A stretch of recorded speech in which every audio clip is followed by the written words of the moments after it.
So will you ever make a TikTok, well, song and think about TikTok whilst you're making it? No, I can't dance. I can't dance with shit. I would ask you to do like a whole step to prove it, but to prove I can't dance. Nah.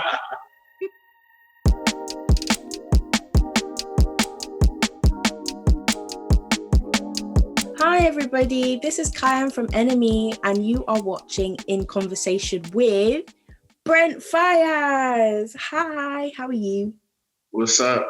Last Friday, you released Gravity, which is such a great track, and it's with Tyler, Appreciate you. the creator. Like, where did the whole song come about? Why did you do it? Like, We was doing these sessions with yours truly with Adidas, and I got in with DJ Dahi. He played me the beat. I was like, yo, this is perfect. He said Steve played the guitar on it, so I cut my part. I was like, man, like, who can I put on this to like take it over the edge? So I called Tyler up. I was like, yo, I got something. He was like, all right, smooth. So he cut the verse like that. We put it together, put it out. you said that it was a part of an Adidas thing, didn't you? Yeah. Mm-hmm. So can you tell us a bit about the Adidas collab? Oh yeah, I think yours truly had came up with the idea. So they do like this series called Songs from Scratch. So they put you in the studio with a producer of your choice or whoever you want to work with, and they just document you recording on a record from the start to finish. So that's what we did with Adidas. So they came, they had like gave me like free sneakers and shit like that. Had like some drinks, fruits, and all that shit. Got to work. That sounds great. Free trainers and, a great song out of it. And also, you don't do that many songs with people, do you? You're usually like the featured artist, not the person with somebody else on your track. Oh yeah, I don't really collab too much as far as my own like solo record. How This come? is like um for the most part it just I gotta like know you. Like I gotta build like a good working relationship with you, a good rapport with you, you know what I mean? So Tyler's one of the artists that we got like a couple records together. I just been working with bro for a lot, like over the course of the year. So I figured it'd be a cool little collab right there. Mostly I just like to work with people who I just fuck with on a personal level. Considering that you've like featured on a lot of big songs like Dream, Fairy Tale, Fantasies. Yes, I got it right. With ASAP Ferg, and you did your own interlude on Juice World's sophomore album before he tragically passed. Are you like kind of were you like kind of scared to be boxed in as that go-to featured artist instead of like Brent Faiyaz, the solo guy? And not too much. I mean, to an extent. Like I ain't really do nothing unless I want to do it. Unless the idea is crazy or I know you're not really gonna do it. So like them particular situations, it was like Juice WRLD gave me the freedom to do whatever I wanted to do with the record. He was like, well, you feel me? Whatever you want to do with it, just go ahead. So I was able to kind of have like full reign over that. The third record, I was already it was Salam, and we had been working on it for a little minute, so that was like smooth. I try not to spread myself too thin though, as far as like collabs go. I know I want people to be able to feel like it's special when they hear my voice. So I'd rather just wait till it's like a solo project. But yeah, as far as right now, early on, that wasn't really my thing though. You know what I mean? I didn't want to be the feature guy, but now it's like since I've already established an identity for myself as a solo artist, I can branch out and do more collaboration. Gravity is obviously a single, and you then after your wonderful, I don't know whether to say mixtape or EP last year, you dropped Dead Man Walking, and that was really great too. Are these singles a part of a bigger project, like I don't know, a second album or something? Yeah, it's some stuff in the works. I don't want to say too much about it. You know how I get down. I like to just kind of throw it out there. But You can. yeah, it's some stuff that's coming up. So the second album, have we got like a load of tracks for it already? Are you like already thinking of the track list? Like, how close to done is it? I'm pretty early in the recording process. I always have like ideas, just over the course of the past couple of years while I've been working on it, I got like some ideas I set aside. I'm like, yeah, this for that, that's for that, that's for. But like for the most part, I'm not even really as far as track list, features, and all that shit go. I don't even know yet. Okay. So it's still very early in the Yeah, I got the name, got an idea for how I want this shit to sound. That's really like where I'm at with it right now. So you come up with the names first before you make the music, or well, like Um, of an album. Typically, if it's like an EP or it's like a short project, I'll have a collection of songs and then I'll sort of create the narrative after the fact. But usually with the album, like Song to Song, the only like official album, and that like I had the name, I had the concept, I had to like going into it. So the process is just different. I know when with an album, I'm pretty much like locked in. So that was like I had the idea, I had to like where I want to go about it, how like yeah. So it's still early. Like I'm a long time in, to be honest with you. I've been working on this shit for like a year, but I'm still like early. Well, it's all right, fine wine. It's got to mature and stuff. You gotta let it. Yeah, perfect. But I like to work on multiple things simultaneously. I don't want to keep the fans waiting too long. Talking about your last record that you put out, "Fuck the World," where did you get like this rebellious side from? It was always there. It's just whether it's gonna be an appropriate time to showcase it. I feel like before I was able to make a record like Fuck the World, I kind of had to show that sincerity. I had to show that vulnerability, that honesty, so that when I decided to make Fuck the World, people would know it wasn't cat. You feel me? So I felt like it's just showing honesty. Yeah, it's just how I feel, just the rawness. I feel like it wasn't enough of that. I'd be sick of hearing records and it shit just sound good or it sound pretty. This shit I don't feel it. You know what I mean? I want people to really take from the lyrics and be like, nah, I feel this shit. I live my life to this shit. And also, what were you thinking of when making Fuck the World? Because I read I think it was a Complex interview, or you was doing an interview and such, and you talk about R&B, how you don't wake up and make R&B music, you just make music. So like, where would such rebellious, virgin on toxic music come from? I listen to more rap than anything.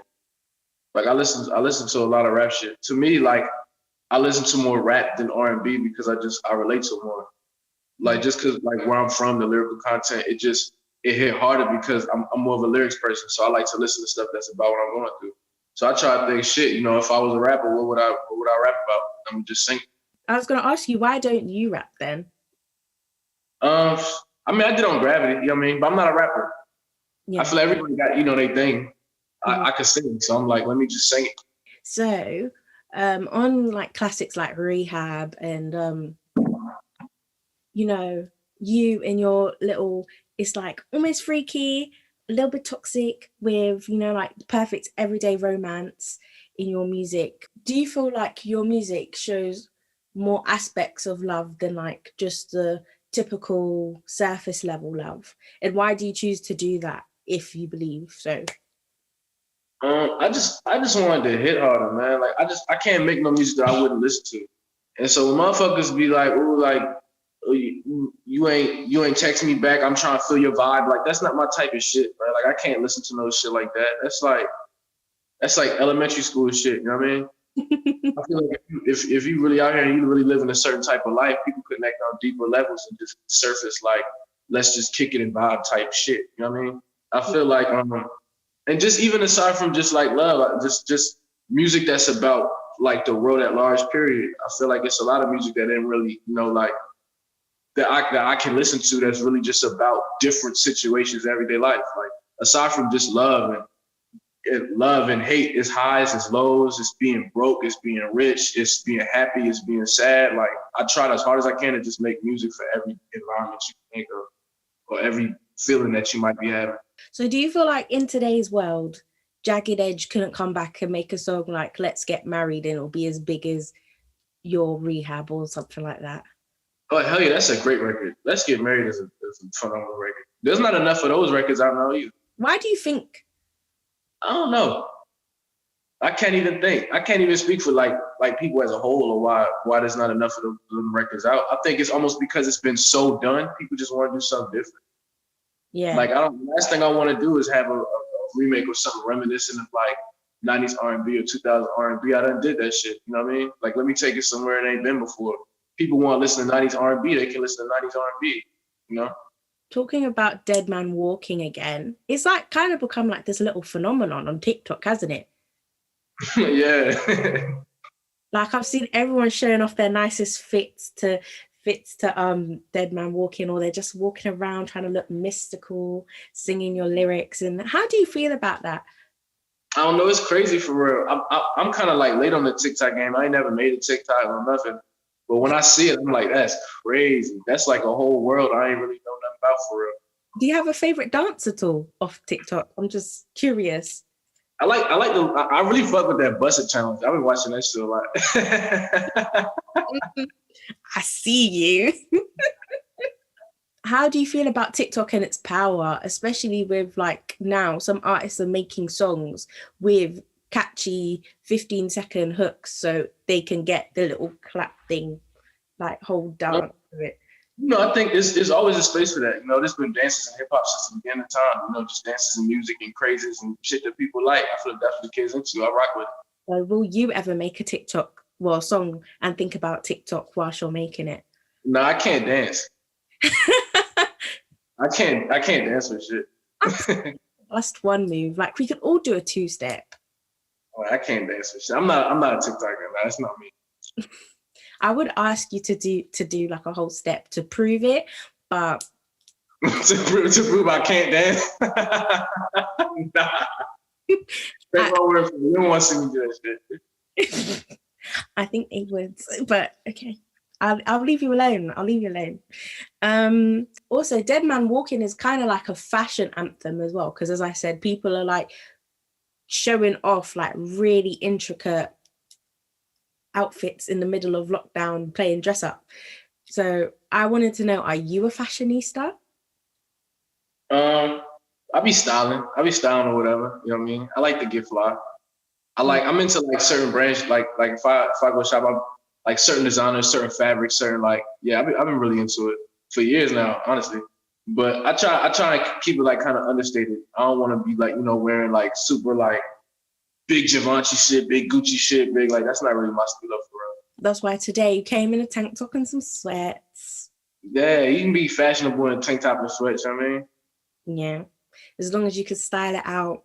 And I wondered, who's like your favorite designers or brands right now? I've always been real big on Issey Miyake, Junior Watanabe, Capital. Really, I've been on my Japanese shit as of late. I like archive shit too. Like I'll fuck with like some archive like Jean-Paul Gaultier. I just recently I hit this spot downtown. The homies, they got this spot called Groupie. And they have like archive pieces, so I got like this Helmut Lang zip up from like 2004 that I'm really fucking with right now. Like I just like archive designer shit. What do you think is going to be like the next trends in fashion? If I can't really call it. You can't ever tell where shit is gonna go. I know shit changes every 20 years though. Shit be on like a 20-year cycle. That's how it goes like every time. Like past 10 years, everybody was on the 90s shit. Moving up, everybody probably gonna be on their 2000 shit. I mean, in like 5 years, motherfuckers might be back wearing tall tees and stunner shades. Who knows? Moving on from fashion, I wanted to talk about your first baby, your first album, Sonder Sun. Like, looking back at it, how do you feel about that album? Where's the growth from that album now? To me, I feel like that album was like a perfect like introduction, perfect starting point for people to really like start listening to my music. And people were familiar with my music prior to then, like from the Sonder Project and from AM Paradox, but I feel like the album was like the perfect like point for people to like hear what it is I represent and what I got to offer as far as the music is concerned. I had worked on it. We went to Dominican Republic, like worked on it. Yeah, I think that was the first time I really had the opportunity to just get away to work on a project. I haven't done that since. I've never been able to just get away and work on music for a month, 2 months, 3 months at a time, like I did with that album. Yeah, because not to be corny or anything, but you seemed like a little lost, slightly innocent star just trying to break through. And now you're just like this slightly boisterous, ready to talk your shit type of R&B star now. And I wanted to know how you thought about that. I was always that, you know what I mean? I feel like I'm both. You know what I mean? I feel like growth is one of the things that just naturally happens when you I was 19 when I worked on that album. I'm 25 now. Like just as time goes on, progress and you change as a person and you learn who you are and you learn more shit about the world and you learn how to speak and you learn how to move. And I feel like I'm just a reflection of that. Same way, like you're not the same person at 19, you at 25. Like ain't nobody the same person but you're still the same, but you're not the same. What do you think you've learned in those 6 years then? I've learned a lot about people. I learned a lot about relationships. I learned a lot about the business. I learned about my family. Just my perspective in general has changed. Just the way that I process information ain't the same. And do you feel like your original naivety at 19 making music, do you feel like it was a completely different process or like you miss a certain nuance to being so naive whilst making music, or it's not at all. I feel like when it comes to like overall vulnerability, I still try to keep it as raw and as honest as possible. Personally, I feel like I just keep getting better. Like, it's all right. Talk your shit. It's all right. It's all right. I feel like I keep getting better, man. Like it's like I'll even listen to certain shit that I made back then. Certain shit that's not even out, or even stuff that is out, and I'm like, I wish I could have did this. I would have did this. Or I would have said that. Yeah, and then also, when you start out making music, like you just want to make something that people won't like. So I'll come out with I might have wrote a song, and I knew people was gonna like it. And I knew it was gonna be received a certain way, and it was safe. In my head, I wanted to make a fuck the world, or I wanted to talk about this and that, but I was scared. You know what I mean? I didn't know how that shit was gonna be palatable. I didn't know. So I was performing on stage and going on tour and performing these songs every night. And I'm like, man, I really want to sing about some other shit, like some real shit. Because the whole time I'm like working on Son, it's like real shit I'm still going through, like real family shit, back home shit, and homies in and out of jail, like, and I'm singing about, stay down. Not to take away from that record, but it just wasn't what was really like, how I was really feeling and what was really going on. That leads perfectly to this one question. Do you feel like you had to hide your feelings at some point in your career? Because you've always been opinionated. It's just like, sometimes your music didn't match your vim, or it's like, as you're saying, real life didn't match your persona. At times, I feel like when you first coming out though, it's impossible to give everybody all of you. Like people still don't really know all of me. You feel me? The best I can do is just is match it as close as possible. You feel me? But people that ain't never met you are never gonna fully like know the extent of who you are as a person. Mm-hmm. But the last thing I want to do is have an idea of me that's false. I can't even live like that. I won't be able to sleep if people got an idea of me that ain't factual. What are a few bangers off of Son to Son that you still bang out in the whip today? Shit, all of it, for real, for all of it go. I really like First World Problems. That's probably going to be my favorite record from that album. Mine's always been Talk to You. Yeah, I love that joint too. I love that joint. I like performing it. Oh, because if people had like came with their girlfriends, boyfriends, or partners, and they're just there, they could vibe. If you're there by yourself, you can vibe. You never know, you might catch you never know your next thing. I love all of it. Like to me, like just listening to catalogs, when I like listen to my favorite artists or something, like I treat the whole catalog like it's one album. You know what I mean? Yeah. Like the whole shit, like from Son to Son to Lost to Fuck the World. Like I want people to be able to go back and forth and listen to all of them, like and just hear the whole story. So if we was to break this story down for a viewer, what would you say each story represents on your journey? And maybe, because obviously you're still at the start of the second one, what the second one might mean as well in this journey? Well, Son to Son is the intro.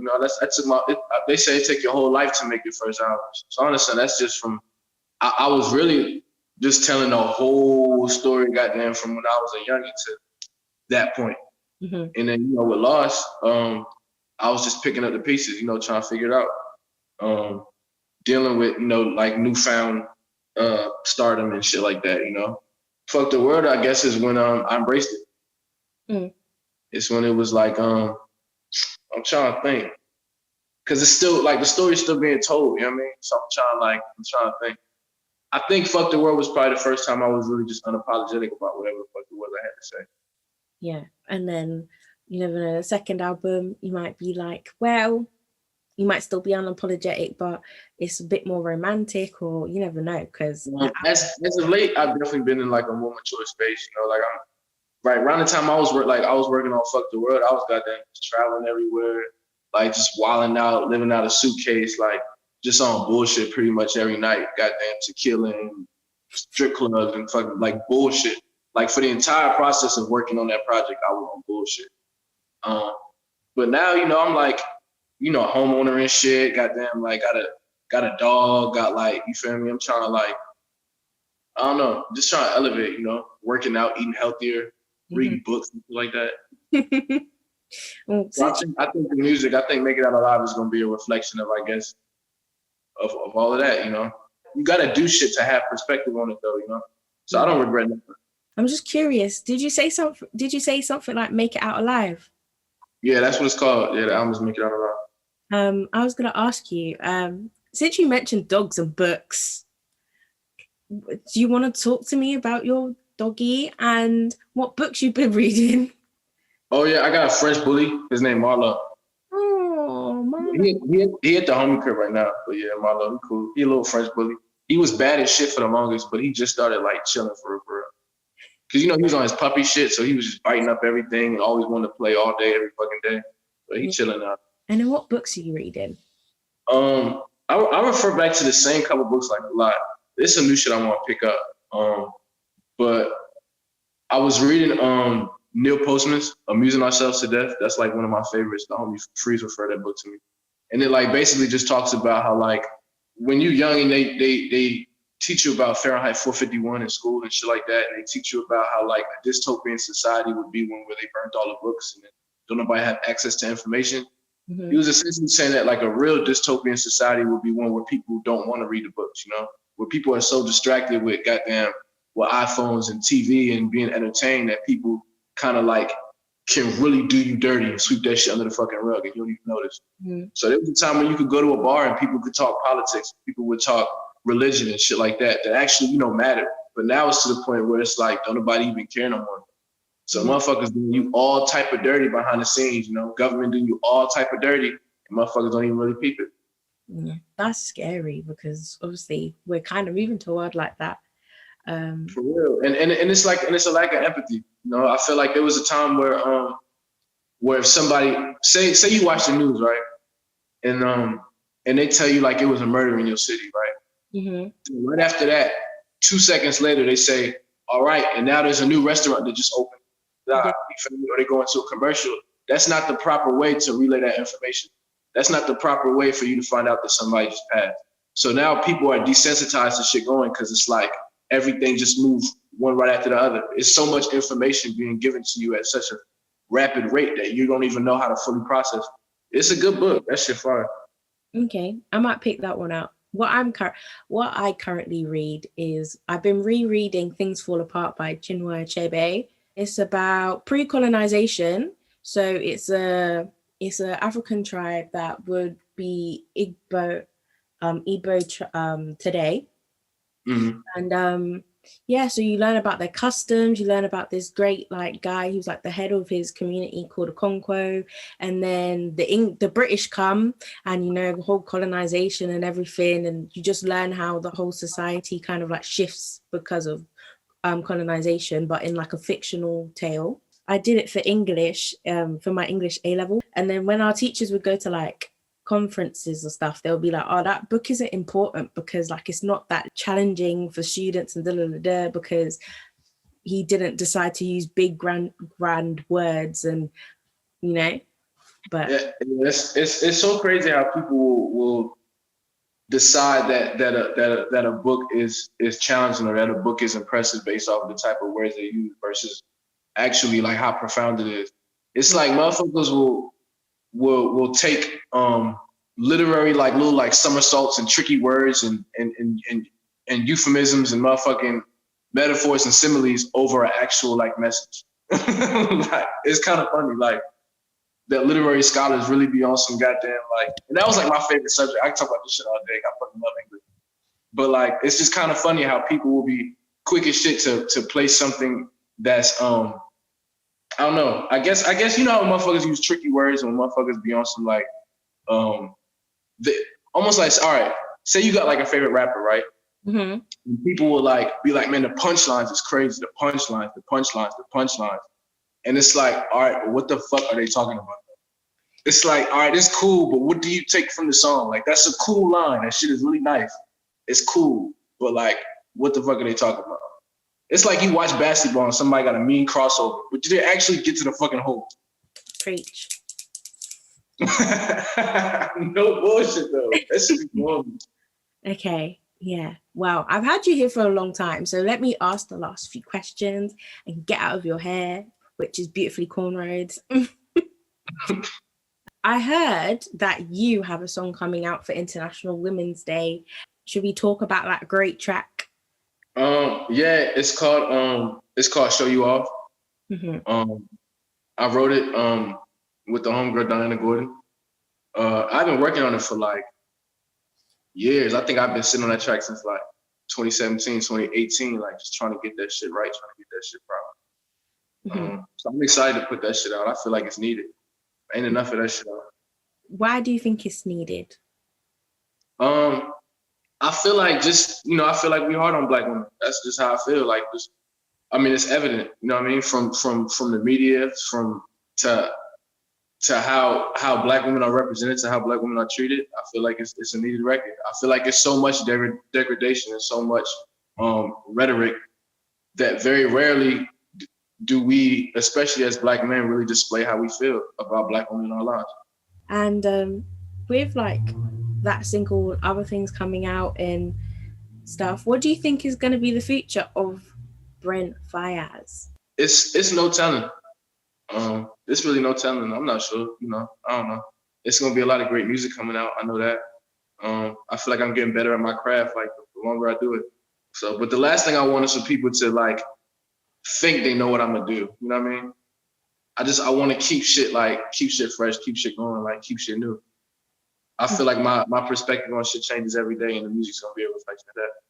Wow. I just wanted to say, like, is there anything you wanted to talk about? Anything you wanted to plug before I quickly wrap the whole thing up? Gravity out now on streaming platforms. Go get it, go get it, go get it, go listen. Yeah, and obviously go get Show You Off when it comes out as well. Absolutely. Okay, so thanks, Brent, for talking to me today. All right, for sure. I appreciate you.